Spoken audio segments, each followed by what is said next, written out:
Epistemología. Tema 2. El sujeto de la ciencia. Ahora vamos a desarrollar el texto de Mariana Montanelli, el sujeto imprevisto de la huelga feminista. 8M, constelación feminista. ¿Cuál es tu lucha? ¿Cuál es tu huelga? El 8 de marzo del 2017, en más de 50 ciudades italianas, se llevó a cabo una huelga feminista en la que mujeres de todas partes se abstuvieron de realizar trabajos productivos y reproductivos. Este evento, denominado Una Jornada Sin Nosotras, inspiró una sublevación general contra la violencia patriarcal en todas sus formas, abarcando desde feminicidios hasta discriminaciones de género y explotación neoliberal.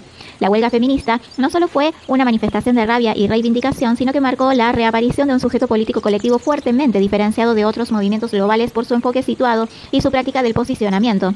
Este movimiento se basó en una especificidad de las condiciones materiales y simbólicas de las mujeres, buscando reconstruir el común de las luchas a partir de esas experiencias particulares.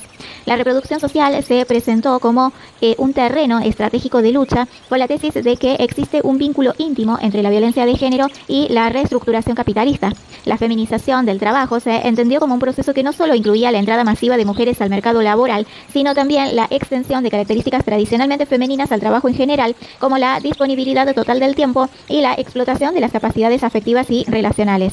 Non una di meno, el movimiento detrás de esta huelga abogó por un enfoque materialista que ponía en el centro la autonomía y autodeterminación de las mujeres, proponiendo una renta de autodeterminación como herramienta para combatir la violencia de género y las políticas neoliberales. La huelga también promovió la creación de nuevas infraestructuras autónomas para la reproducción social, liberando tiempo de vida y fomentando nuevas formas de política y vínculos humanos. En resumen, la huelga feminista del 8 de marzo del 2017 no fue solo un evento aislado, sino el inicio de un proceso continuo de reconstrucción de las condiciones de vida y trabajo de las mujeres, reafirmando la importancia de la solidaridad y el mutualismo en la lucha feminista. Ahora vamos a responder preguntas sobre dicho texto. 1. ¿Contra qué formas de la violencia patriarcal se sublevaron las italianas del 8M de el 2017? Las italianas se sublevaron contra la violencia doméstica, la violencia sexual, la violencia económica y la violencia simbólica y cultural. Todas ellas formas de violencia patriarcal que perpetúan la desigualdad de género. 2. ¿Por qué la marea feminista no puede reducirse al uno? La marea feminista no puede reducirse al uno porque es un movimiento diverso y plural que abarca múltiples voces, experiencias y luchas específicas de cada grupo dentro del feminismo. No hay una única experiencia de ser mujer o una única lucha feminista.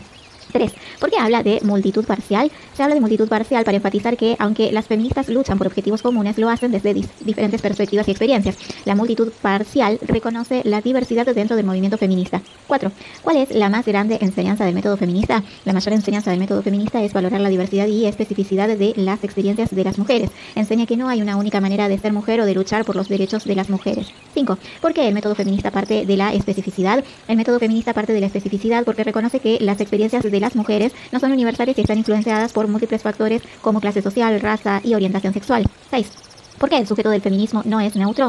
El sujeto del feminismo no es neutro porque el feminismo reconoce que las mujeres y otros grupos marginados tienen experiencias específicas de opresión que deben ser consideradas en la lucha por la igualdad. 7. ¿Qué busca el feminismo? El feminismo busca la igualdad de género y la eliminación de todas las formas de opresión y discriminación contra las mujeres y los grupos marginados.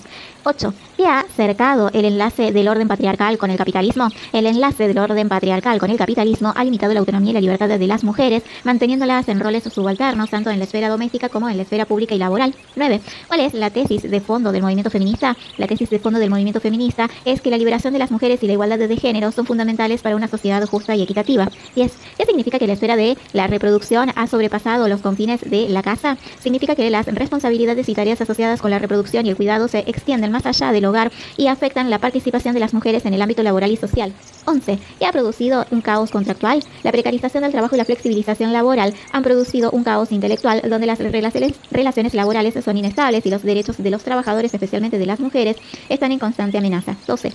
¿Alcanza con una paridad salarial? No alcanza con una paridad salarial porque la igualdad de género también requiere la eliminación de todas las formas de discriminación y violencia y la creación de condiciones que permitan a las mujeres participar plenamente en todos los aspectos de la sociedad. 13. ¿Cuáles son los dos principios en el centro de las prácticas feministas? Los dos principios en el centro de las prácticas feministas son la igualdad y la justicia. Estos principios guían la lucha por los derechos de las mujeres y la eliminación de todas las formas de opresión. 14. ¿La punta de qué iceberg es el femicidio? El feminicidio es la punta del iceberg de la violencia de género. Representa la manifestación más extrema de un sistema de opresión que afecta a las mujeres de múltiples maneras. 15. ¿Por qué el Ni Una Menos ha derrocado al paradigma victimario? El movimiento Ni Una Menos ha derrocado al paradigma victimario al empoderar a las mujeres y poner el foco en la lucha contra la violencia de género en lugar de presentarlas únicamente como víctimas pasivas. 16. ¿Por qué la respuesta a la violencia de género tiene que ser estructural? La respuesta a la violencia de género tiene que ser estructural porque la violencia está arraigada en sistemas y estructuras sociales, económicas y culturales que perpetúan la desigualdad de género. 17. ¿Por qué el feminismo tiene que ser anticapitalista, queer e interseccional? El feminismo tiene que ser anticapitalista, queer e interseccional para abordar todas las formas de opresión y discriminación. Reconoce que la lucha por la igualdad de género está entrelazada con otras luchas por la justicia social y la igualdad.